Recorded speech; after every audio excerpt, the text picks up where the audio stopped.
So when you talk about committees and papers and everything else, I think what really matters is how you deal with not doing well. And that's why I decided that the message I really wanted to share was sticking it out when nothing works is what matters in science today. And if I'm expert at anything, I'm really, really good at that. So I'm going to be telling you a little bit about how I learned pretty early to deal with failure.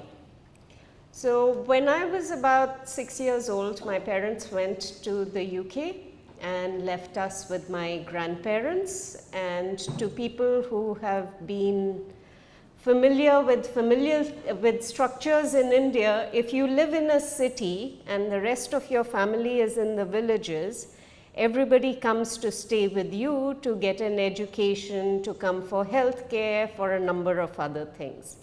And my grandmother was a wonderful woman. Her home was a sarai for everybody.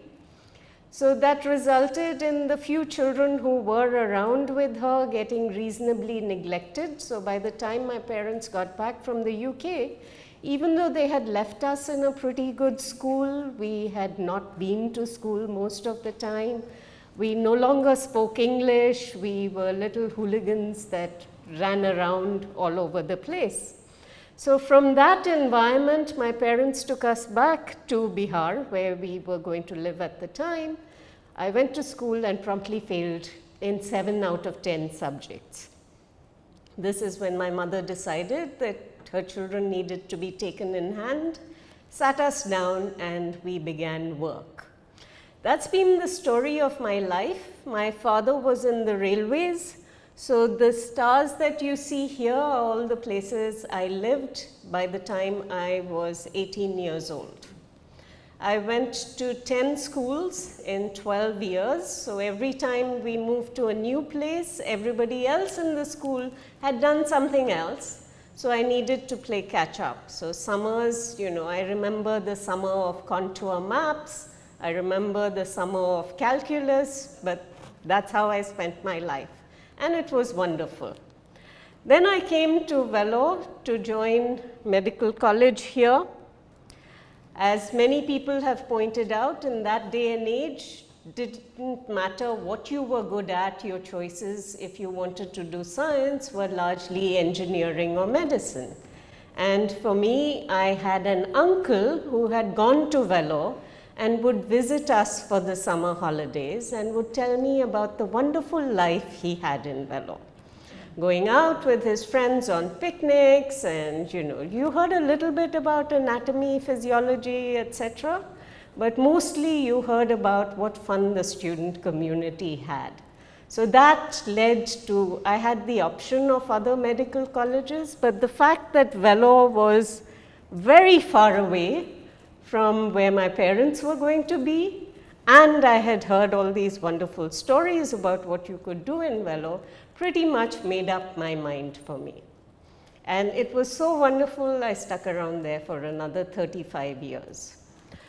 So last year I moved to Delhi, and during the time that I've been in Vellore, I did medicine and then said, okay, I think infectious diseases is interesting, and there wasn't formal training in infectious diseases in India at the time. The only way you could do infectious diseases was to study microbiology, so I said, okay, we'll try that, did that, got abysmally bored. I could not imagine spending the rest of my life reporting results, which is pretty much what all clinical microbiologists in India do.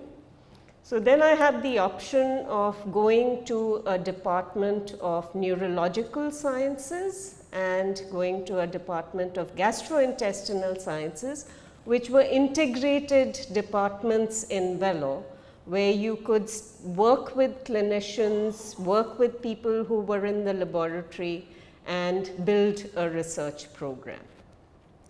I thought the gut was a little messier than a sterile site, which is the CNS, and decided that I would work in the gut. So that's what my career trajectory looked like. I finished my MBBS. I made a short segue to AIIMS to decide if I wanted to be an ophthalmologist. Decided maybe not, and then came back to do my MD. I joined the faculty and said, you know, since I'm going to be here anyway, why don't I look at trying to do a PhD, and wound up doing a PhD.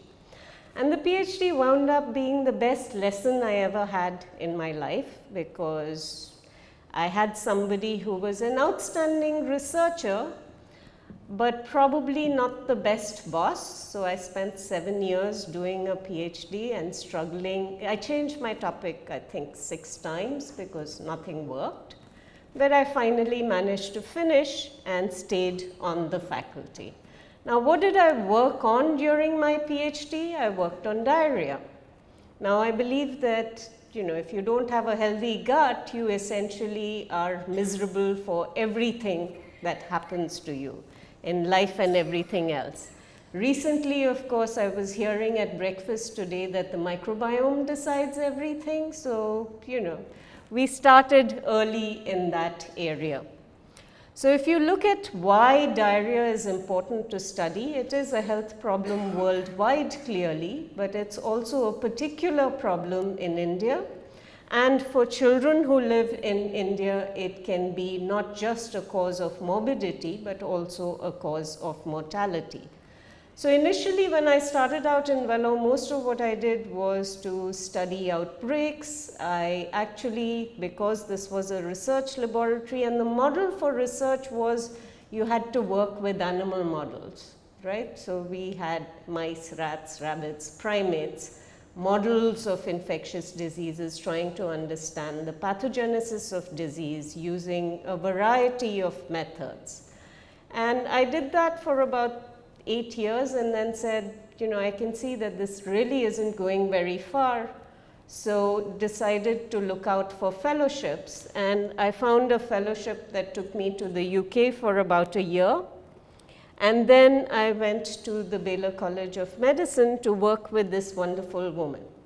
Now, having been in Vellore for about 15 years by this time, going to the UK and the US was a really liberating experience, because for the first time, people actually told me that I was good at what I was doing.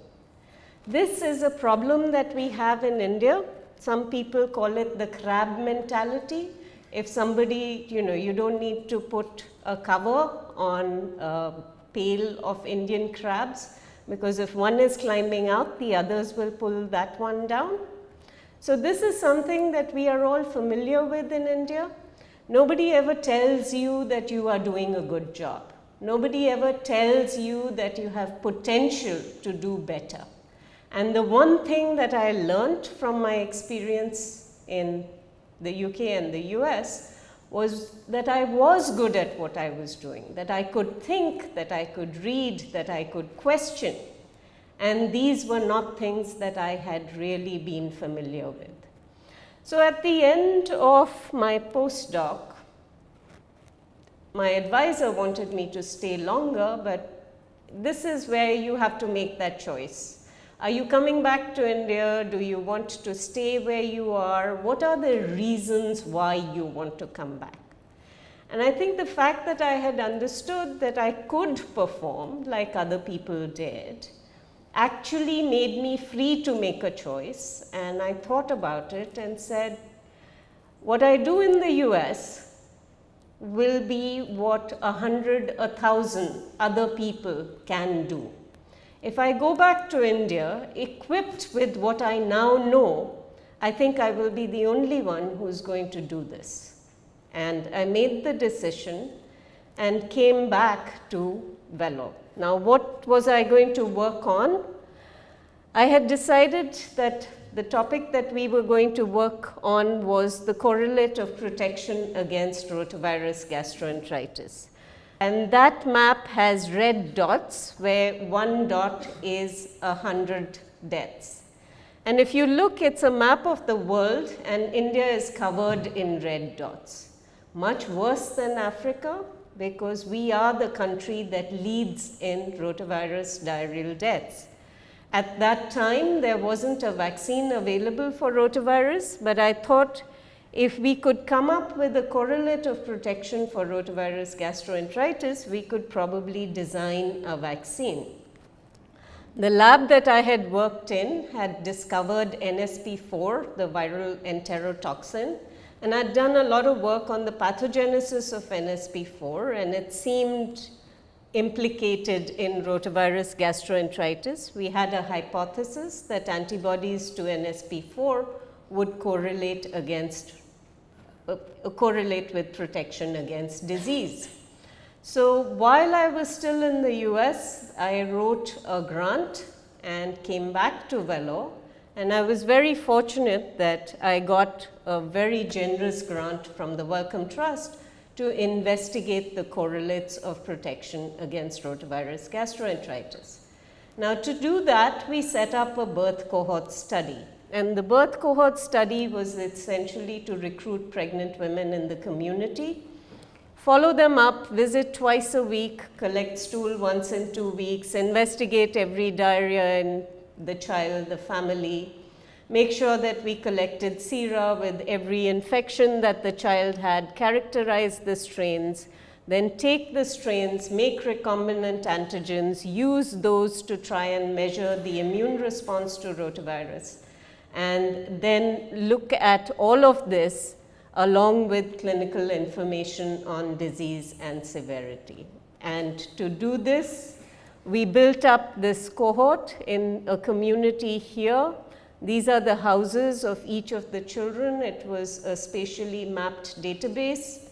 We also established the assays that were based on the strains that we had found in the community. And at least initially, it looked like we had the assays with these recombinant antigens up and running. You could distinguish between children with infection with different genotypes, and you could look at the IgG responses in children. If you looked at sequential samples, it looked like you were measuring a very specific antibody response. This held not only for the main rotavirus protein, which is a VP6, it also held for NSP4, which was the protein that we were interested in. So in about 3 years, we managed to establish this cohort, get all these assays up and running. Then we followed these children for 3 years, and we wound up with approximately 3,000 serum samples from these children. So their mothers, the children themselves across time. So we tested 3,000 samples against 16 antigens for IgG and IgA. And at the end of all of that, all our wonderful results gave us absolutely no discernible patterns, except to say that over time and with repeat infections, IgA and IgG against all of these antigens went up. And that really made no sense, because in the West what had happened was people had actually established cutoffs, and those cutoffs did not apply in our population. But because we had done a cohort study, we found that we were finding a lot of things that other people had never seen before. So based on this data, which was a cohort from Mexico where 200 children were followed for 2 years, it had been demonstrated that if a child got one rotavirus infection, they had 87% protection against rotavirus disease. And if they had 2 rotavirus infections, they had 100% protection against rotavirus disease. They also showed that if a child had one infection and then a second infection, the severity in the second infection was less than in the first infection. They showed that second infections were more likely to be caused by a different G type of rotavirus.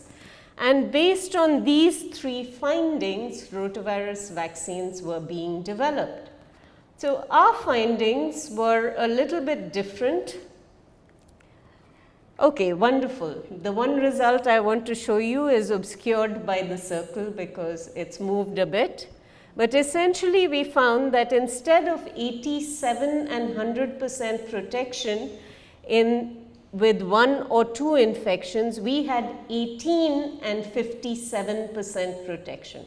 In the Mexican cohort, they had never looked at 3 infections because they didn't have 3 infections. We had less than 80% protection with 3 infections. So we found, one, that protection against rotavirus diarrhea with multiple infections did not hold in our community. We also found that severity of diarrhea was not decreased. We found that the same genotype could reinfect children and could cause disease. So all 3 findings of the Mexican cohort did not hold in our population. It was tremendously difficult to get this paper published. It took us probably about 2 years in review, but I'm glad it finally got done, because subsequently we were able to use that data before vaccines came to India to model what the impact of vaccination could be. And based on our data, we predicted that vaccines would have approximately 50% efficacy in developing countries. Now, I'm not going to show you the data of the vaccines that we did work on, because it's essentially there were 2 vaccines being developed in India at that time. One was based on a neonatal strain from Delhi, and the other was based on a neonatal strain from Bangalore. So one, we said Mexican data doesn't hold, vaccines are not going to work well in India. And we also showed that for one of the 2 vaccine candidates, our data was showing that this was going to be rubbish. So at that time, I became persona non grata with the rotavirus community, because this was messages that they really did not want to hear. But in the meantime, we had also been working on rotavirus disease burden estimates for India. And we came up with these estimates, that is, 1 in every 2 children is infected, 1 in 8 will have a diarrhea that requires them to go to a clinic, 1 in 30 will be hospitalized with diarrhea, and 1 in 350 will die of a rotavirus gastroenteritis. Now,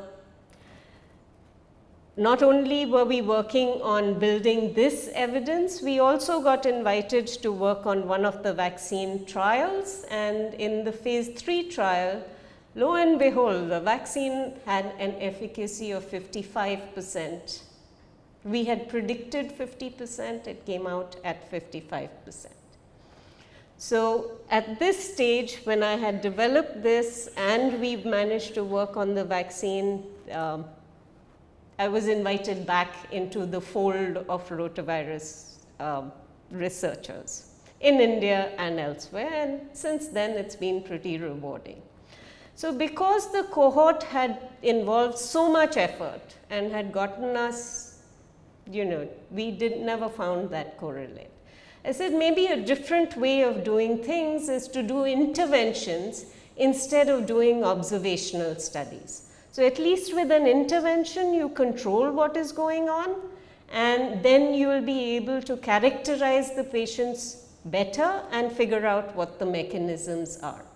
So if you look at this, if you look at vaccination, there are a number of vaccines that are given to children in developing countries, and these vaccines save a lot of children's lives every year.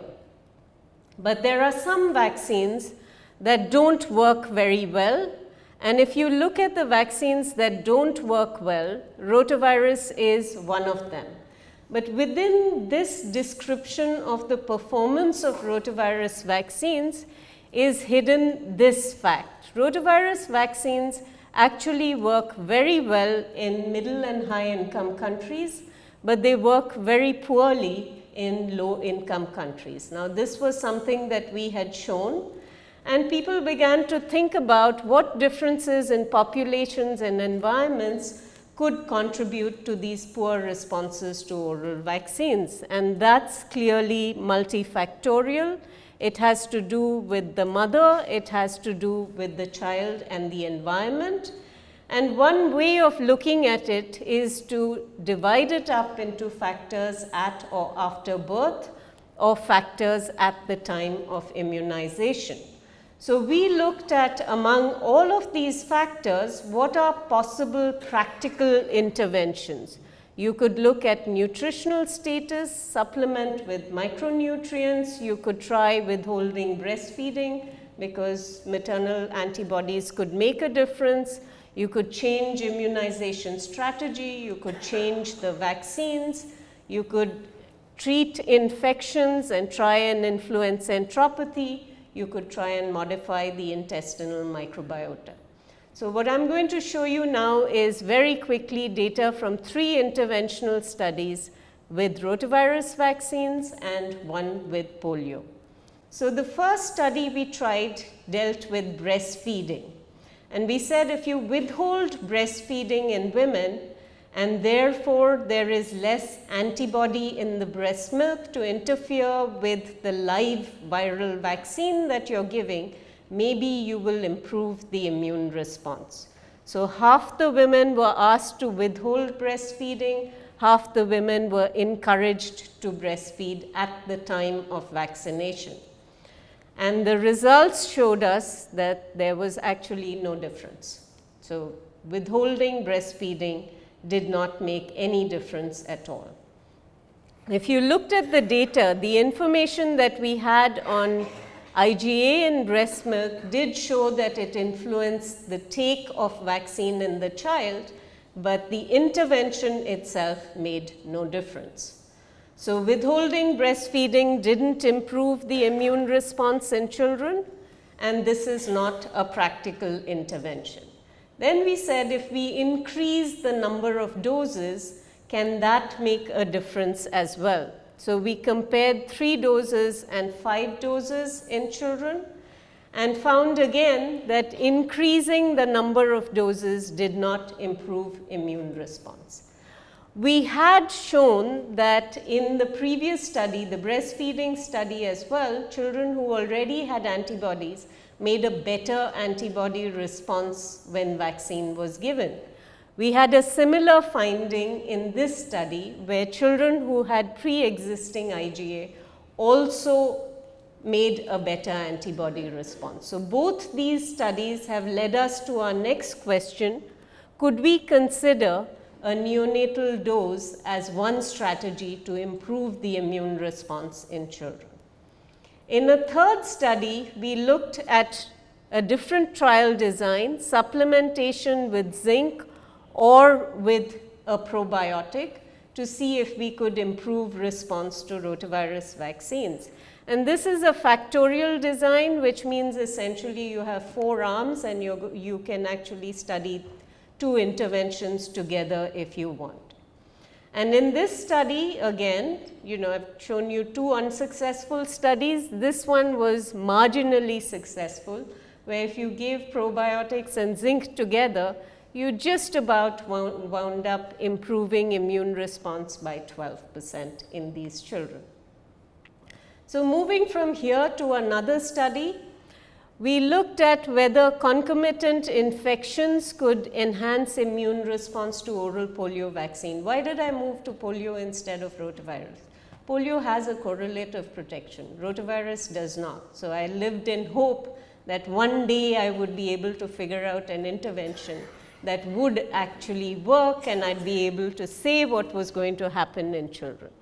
And basically in this, we thought that if you had repeated and early enteric infections, it could affect innate immunity and how antigen was processed. So we could, if we characterize the immune response in these children well enough, be able to understand something about how the vaccines worked. So this was an interesting study where essentially for ethical reasons, you can't bleed children for no reason at all. So we had to identify children who did not have antibodies even though they had received vaccines.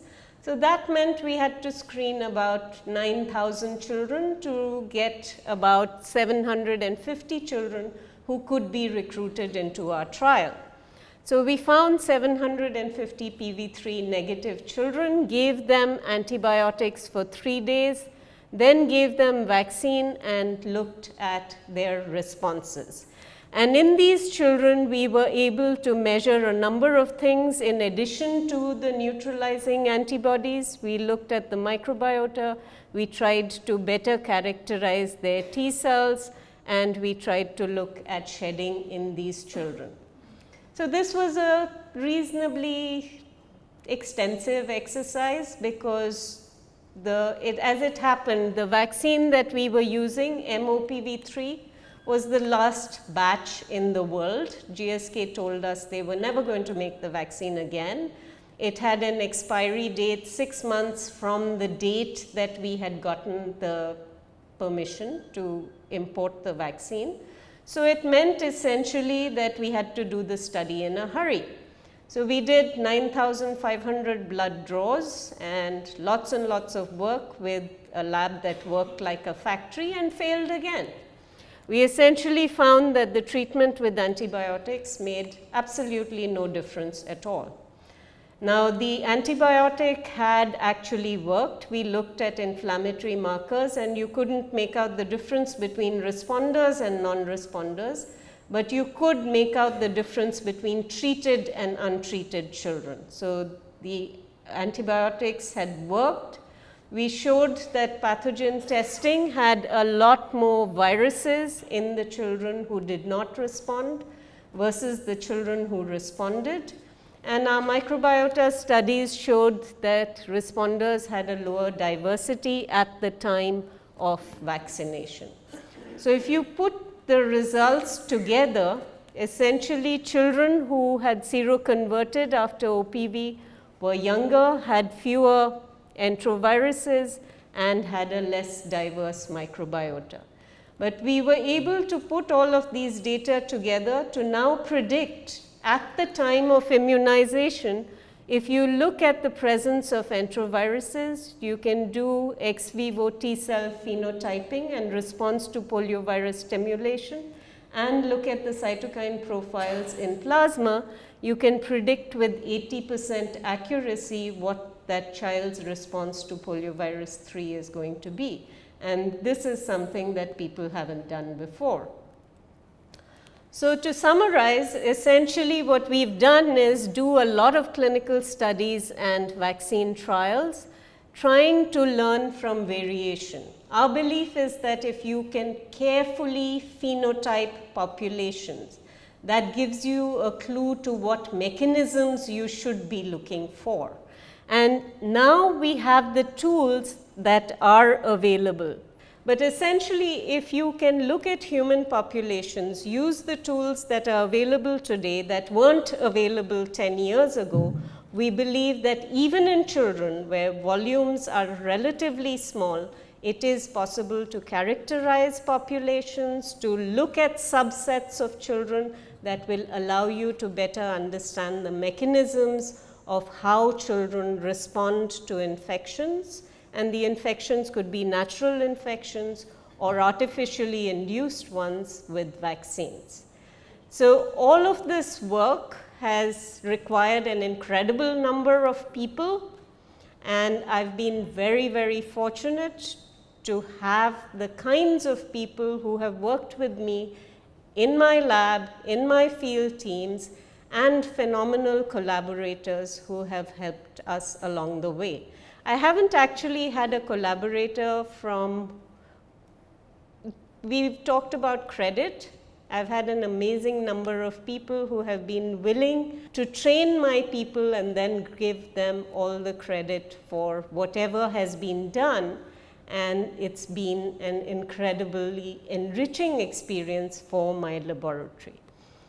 So, to sum up, to those of you who are thinking about coming back to India, we have plenty of problems for you to work on. You need to make your choices about what problems you really want to do. Is it something that is related to public health? Is it something that is understanding biology? It really does not matter. What matters is you come back and enrich this environment. take what you've learned, bring it back here and use it to build new systems, because that's what we need here today. Thank you.